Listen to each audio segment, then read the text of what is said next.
पीते हो पूर्णाहुति कर दो, गांजा पीते हो यहीं पर पूर्णाहुति कर दीजिए। संकल्प कीजिए, यदि आप निष्ठा पूर्वक हिम्मत के साथ संकल्प करेंगे तो सारे दुर्गुणों की पूर्णाहुति कर देंगे। अपने आप नहीं, हे गौरी गोपाल भगवान हमारे बस में नहीं है, लेकिन मैं चाहता हूं दुर्गुणों को दुर्व्यसनों को छोड़ना। प्रभु आज मैं संकल्प करता हूं मेरे जीवन की बुराइयां छूट जाएं, तो भगवान निश्चय ही स्वीकार कर लेंगे, इसमें कोई दो राय नहीं। क्योंकि हमारे भगवान कहते हैं तदर्पिता खिलाचारा सन काम क्रोधाभिमानादिकम तस्मिन्नेव करणीयम। यदि निष्ठापूर्वक हम जैसे भगवान को समर्पित करते ना, हम नाना प्रकार के व्यंजनों को भोग लगाते हैं, भगवान को व्यंजनों का भोग लगाते हैं, इसका भोग लगाते हैं, सोना चांदी भेंट करते हैं, ये भेंट करते हैं, वो भेंट करते हैं। हमारे पास और कुछ नहीं है। यदि हमारे पास रुपया नहीं है, पैसा नहीं है, धन नहीं है, और कोई चीज नहीं है, हमारे पास तो पोटली उन्हीं दुर्गुणों की है, वही दुर्गुणों की, वो भी एक संपत्ति है। यदि निष्ठापूर्वक श्रद्धापूर्वक छोड़ना चाहते हो तो उनको भगवान के चरणों में समर्पित कर दिए। प्रभु जिसके पास जो होता है वही देता है, हमारे पास केवल बुराई ही बुराई है। प्रभु मैं आज से आपके चरणों में समर्पित कर रहा हूं, भगवान धन्य हो जाएंगे, भगवान भी धन्य हो जाएंगे। भगवान भी कहेंगे चलो एक बहादुर आया, एक कोई आया है जिसने आज मुझे समर्पण किया है, और आपको गंगा जी के समान, त्रिवेणी के समान, प्रयाग के समान बना करके भेज देंगे, शुद्ध कर देंगे आपको। भगवान ही शुद्ध करेंगे तभी हम शुद्ध होंगे, अपनी तरफ से शुद्ध नहीं होंगे। इसलिए लेकिन संकल्प तो हमारे अंदर होना चाहिए, अच्छाई की ओर आगे बढ़ने का, बुराइयों को से बचने का, जैसे स्वस्थ होने का, बीमारियों से दूर होने का जो संकल्प हमारे मन में होता है उसी प्रकार का जरूर होना चाहिए। और कुछ सुनना चाहिए, कुछ देखना चाहिए। सुनने से भी बहुत बातें समझ में आती हैं, लेकिन जो यहाँ हो रहा है श्री अनिरुद्धाचार्य जी के यहाँ जो हो रहा है, इसको घूम घूम करके देखिए और गहराई से चिंतन कीजिए और उसका मनन कीजिए कि आखिर में बात क्या है। ये भी तो एक व्यक्ति हैं, हम भी एक व्यक्ति हैं, हमारी सोच क्या है, हम अपने माँ बाप पर ध्यान नहीं दे पाते हैं। और ये व्यक्ति कहाँ कहाँ से पूरे भारतवर्ष का, कोई बंगाल का है, कोई नेपाल का है, कोई बिहार का है, कोई राजस्थान का है, कोई मध्य प्रदेश का है, और कितनी सेवा श्रवण कुमार के समाने करते हैं। आखिर में किस मटेरियल का बनाया हुआ आदमी है, ब्रह्मा ने कैसा बनाया। फिर ये एक बात है, ये मत सोच लेना कि भाई वो कर सकते हैं हम नहीं कर सकते हैं। समझ लो जैसे ये हैं वैसे ही हम हैं, इन्होंने चाहा, भगवान ने इनको उसके लायक बना दिया, और आप चाहेंगे तो आपको भी भगवान बना देंगे। एक तो बात ये है हम इसमें फेल हो जाते हैं। हम जब अच्छे अच्छे महात्माओं की बातें सुनते हैं, अरे भाई वो तो महात्मा हैं, वो तो सुखदेव जी हैं, वो तो हनुमान जी हैं, वो तो महात्मा हैं, वो करते हैं, हम नहीं कर पाएंगे। क्यों नहीं कर पाओगे? भगवान ने तुमको मनुष्य बनाया है, सारी संभावनाएं देकर के बनाया है। सारी संभावनाएं यदि आपके अंदर अनिरुद्धाचार्य वाली संभावना, हम लोगों जैसी संभावना नहीं होती तो घोड़े होते, गधे होते, बैल होते, पशु होते, पक्षी होते, भूत होते, प्रेत होते, कीड़े मकोड़े होते, मनुष्य होते ही नहीं। यदि मनुष्य के रूप में आपने, भगवान ने आपको भेजा है तो सारी संभावनाएं देकर के भेजा है। उन संभावनाओं को थोड़ा जगाओ, थोड़ा कुरेदो, प्रवचन सुन करके और देख करके, अतियों को देख करके और अच्छी बातों को सुन करके अपने अंदर को झकझोरो, अपने अंदर को कुरेदो, फिर सारी संभावनाएं आपके अंदर से निकलने लगेंगी। भैया देख करके बड़ा आनंद आया। मैं तो स्वयं अपने को बड़ा अभिभूत हो गया। मुझसे तो एक प्रकरण ऐसा भी आया, वो माँ जब बोल रही थी तो बसता मेरी वाणी बंद हो गई। क्या बात है, क्या भाव है, हैं? ये आशीर्वाद अपने माँ बाप से कभी नहीं मिल पाता है, अब वो आशीर्वाद इन लोगों से मिल रहा है, हैं? कितने लोगों का, कितनी माताओं का ये बेटा हो गया। आहा, कितनी माताओं का बेटा, मेरा बेटा, मेरा बेटा, मेरा बेटा।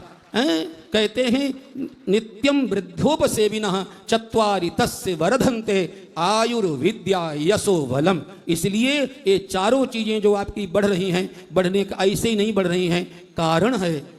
हाँ, ये सापेक्ष हैं, तो वो सब लोग अपने जीवन में उतारें, अनुभव करें, चिंतन करें और अपने जीवन में भी उनको करने का प्रयास करें। मंगल होगा, मंगल होगा। श्री गौरी गोपाल भगवान की। Here's a look at my vehicle. कोई संत यदि कोई कार्य करता है तो हम लोग ये सोचकर टाल देते हैं कि वो तो संत हैं, वो कर सकते हैं, हम थोड़ी कर सकते हैं। गुरुजी ने कहा कि भगवान ने संसार में आपको भेजा है तो सब प्रकार से सामर्थ्य बना करके भेजा है, सब कुछ देकर भेजा है। नहीं दिया होता तो नाना प्रकार की योनियों में भेज दिया होता। इसका मतलब है कि आप लोग भी अपने माँ बाप की सेवा कर सकते हैं। आज यदि हर बेटा अपने माँ बाप की सेवा करता तो फिर वृद्धाश्रम बनाने की क्या जरूरत थी। आज बच्चे अपनी जिम्मेदारियों से भाग रहे हैं। बहुत सारे तो बेटे ही लेकर आ जाते हैं कि हाँ हमारी माँ को रख लो। क्यों भैया, आप खुद क्यों नहीं रख सकते अपनी माँ को? आज का समाज अपनी जिम्मेदारियों से भाग रहा है, एक अच्छा पुत्र होने का परिचय नहीं दे रहा है, एक माँ की सेवा नहीं हो पा रही है।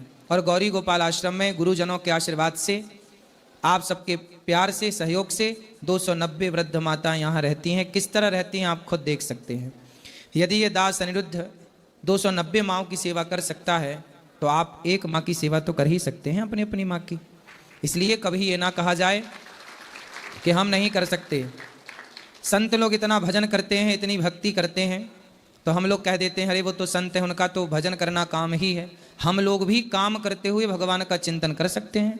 तो पूज्य गुरुदेव भगवान ने दिव्य वाणी से हम सबका मार्ग प्रशस्त किया, हम सबको कृतार्थ किया और दिव्य ज्ञान पूज्य गुरुदेव भगवान की वाणी से दास अनिरुद्ध ने सुना। ये दास तो पूज्य गुरुजनों के चरणों की रज है, धूल है। इन्हीं महापुरुषों से ये दास सीखता है। गुरुजी ने आज पूछा कि बेटा ये प्रेरणा कहाँ से आई ये आश्रम में वृद्ध माँओं की सेवा करने की। गुरुजी एक बार कथा करने गए हम मध्य प्रदेश में, उज्जैन इंदौर के पास बड़वानी करके एक स्थान है। तो वहाँ पर एक वृद्ध माँ हमारे पास आई, बोली बेटा जब मैं मर जाऊँ तो मेरी चिता को तुम आग लगा देना, मेरे से कहा। मैं उन माँ को जानता था। मैंने कहा बेटा माँ आपका तो बेटा है, एक बेटा था उनका। मैंने कहा आपका बेटा भी है, पोता भी है। बोले मेरा बेटा है पर वो पानी नहीं देता पीने को, रोटी नहीं देता, मेरे घुटनों में दर्द होता है, 4 कदम चला नहीं जाता, लेकिन मैं रोटी बनाती हूँ तो 100 बार रोती हूँ क्योंकि खड़ा नहीं हुआ जाता ना, घुटनों में दर्द है बुढ़ापे में। मैं अपने लिए रोटी बनाती हूँ, बहू कभी नहीं कहती कि माँ तुम ये 2 रोटी खा लो, जबकि मैं कोई डिमांड नहीं करती, नमक रोटी दे तो मैं खाने को तैयार हूँ। लेकिन ना कभी बेटा देखकर दया करता कि माँ अकेली बुढ़ापे में बना रही है, ना कभी बेटे को दया आती।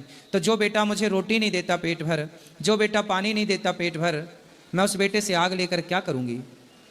तो जब उस माँ ने मेरे से कहा कि बेटा तुम मुझे आग दे देना मेरी मृत्यु के बाद, तब मुझे लगा कि आग देना बड़ी बात नहीं है, पहले बेटा बनकर की सेवा करनी चाहिए। जब सेवा करेंगे तब जरूरत पड़ेगी तो आगे का कार्य होगा फिर। तो उस माँ से प्रेरणा मिली कि शायद भगवान कहना चाह रहे हैं इस माँ के द्वारा कैसी जरूरतमंद माँओं की सेवा करने वाला कोई तो हो। तो ठाकुर जी ने यह दास की जिम्मेदारी दे दी वृद्ध माँओं की, और वो माँ से प्रेरणा मिली सेवा की। तब फिर उन माँओं से सेवा की प्रेरणा मिली और फिर बहुत सारी माँ सामने आई कि हमारे बेटे ने निकाल दिया।